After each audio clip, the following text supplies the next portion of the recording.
Assalamualaikum warahmatullahi wabarakatuh. Kembali lagi bersama saya Angga di JTech ID. Dan buat kalian yang belum subscribe, silahkan bantu tekan tombol subscribe-nya untuk mendukung channel JTech ID. Oke, di video kali ini saya ingin membahas sebuah SSD yang mana ini akan menjadi referensi buat kalian ataupun menjadi rekomendasi juga buat kalian yang sedang mencari SSD M.2 NVMe ya.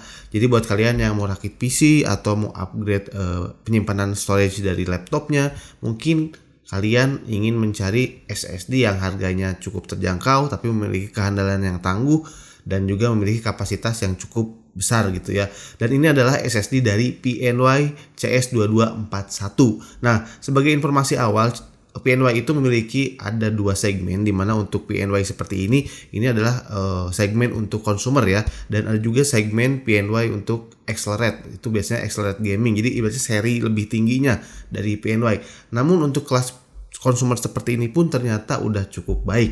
Nah, makanya kita akan lihat bagaimana sih spesifikasi dari SSD M.2 ini dan kira-kira bagaimana kecepatannya. Kita akan langsung bahas di video kali ini. Let's go.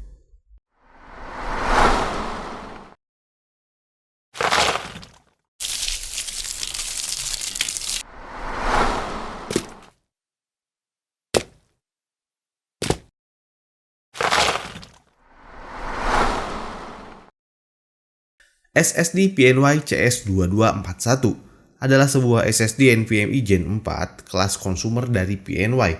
SSD ini hadir dalam beberapa SKU, yaitu kapasitas 500 GB, 1 TB, 2 TB, dan juga 4 TB. Dan kebetulan yang hadir di sini adalah SKU yang 1 TB. Di Indonesia sendiri, PNY ini salah satunya dihadirkan oleh distributor dari Innovation, yang mana untuk garansi dari SSD ini selama 5 tahun. Desas-desusnya, SSD ini adalah penerus dari SSD PNY seri sebelumnya, yaitu SSD M.2 NVMe CS2140.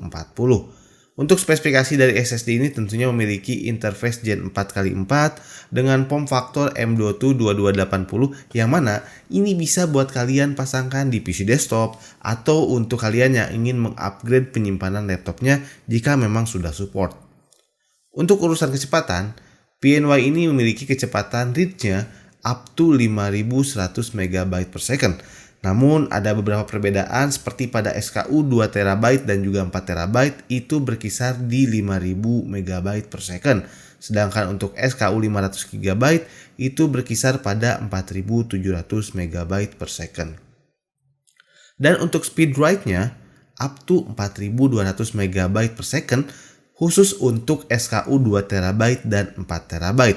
Sedangkan 3200 MB per second untuk 1 TB, dan untuk SKU yang 500 MB per second memiliki write speed di 1700 MB per second.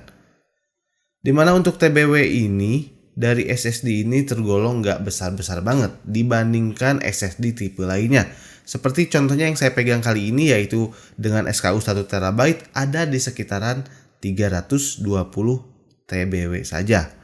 Tapi ya sebetulnya masih cukup leluasa juga, apalagi untuk kebutuhan sehari-hari atau casual user. Dan dari spesifikasinya, operating temperature di sini dia berkisar 0 sampai 70 derajat. Tapi nanti kita akan lihat berapa sih suhu kerja pada SSD ini. Oke, selanjutnya kita juga akan coba tes apakah kecepatannya sesuai dengan spesifikasi yang tertera. Nah, di sini tertera memang untuk read speednya itu di 5100 MB per second dan juga untuk write-nya di 3200 MB per second ya. Dan saya akan coba tes di PC saya ya. Jadi saya akan coba tes di motherboard Z690 ya. Di sini saya menggunakan tanpa heatsink. Jadi saya menganalogikan, mengasumsikan tidak semuanya memiliki heat spreader di motherboard. Jadi nanti kita akan lihat juga suhunya seperti apa dan kecepatannya seperti apa tanpa heat spreader ya. Dan di sini juga saya coba tes di Crystal Disk Mark.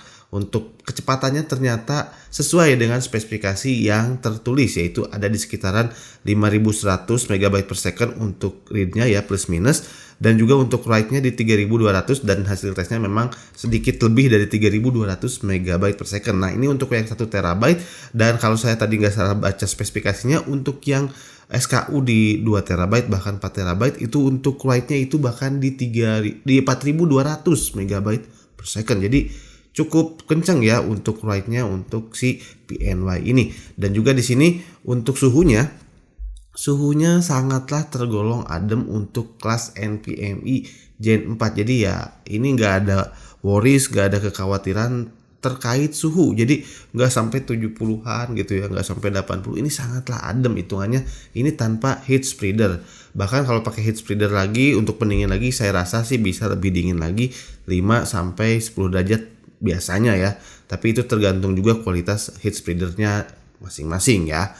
Dan juga untuk kekurangan dari SSD ini memang tetap ada ya. Untuk TBW-nya memang tergolong agak kecil. Jadi memang dibandingkan dengan brand lain mungkin ya, karena ini mungkin kelasnya consumer, jadi untuk TBW-nya nggak sebesar itu ya. Mungkin ini menjadi salah satu kekurangan dari ya SSD PNY ini. Tapi sebetulnya kalau ngomongin TBW segitu seharusnya sih masih cukup aja ya. Karena jika kita hitung sebetulnya satu TBW itu sama dengan 1000 GB. Dan semisal SSD NVMe CS2241 yang saya pegang ini ya memiliki TBW 320. Itu berarti sama dengan 320.000 GB. Nah, semisal kalian nih sehari kebutuhannya untuk menulis atau membuat atau menyimpan file data itu sebanyak atau sebesar 100 GB per harinya. Artinya 320.000 GB dibagi dengan 100 GB per hari tadi dibagikan dengan 1 tahun atau dibagikan dengan 356 hari. Itu kita akan mendapatkan jumlah yang cukup tinggi, sekitar 8,9 tahun atau 9 tahunan. Jadi SSD ini dengan TBW 320 dan kebutuhan kalian misalkan 100 GB per hari, itu bisa 9 tahunan. Tapi tentunya untuk kebutuhan ini setiap usernya akan berbeda-beda. Ada yang mungkin sehari 200 GB, ada yang mungkin bahkan kurang dari 100 GB. Jadi akan berbeda-beda dan saya rasa untuk casual user itu akan sangat panjang umurnya, bisa sampai 9 tahunan bahkan bisa lebih, kecuali mungkin untuk kalian yang senang memindahkan file video atau file-file besar terus setiap hari mengcopy dan mengdelete, mengcopy lagi, itu mungkin akan lebih cepat.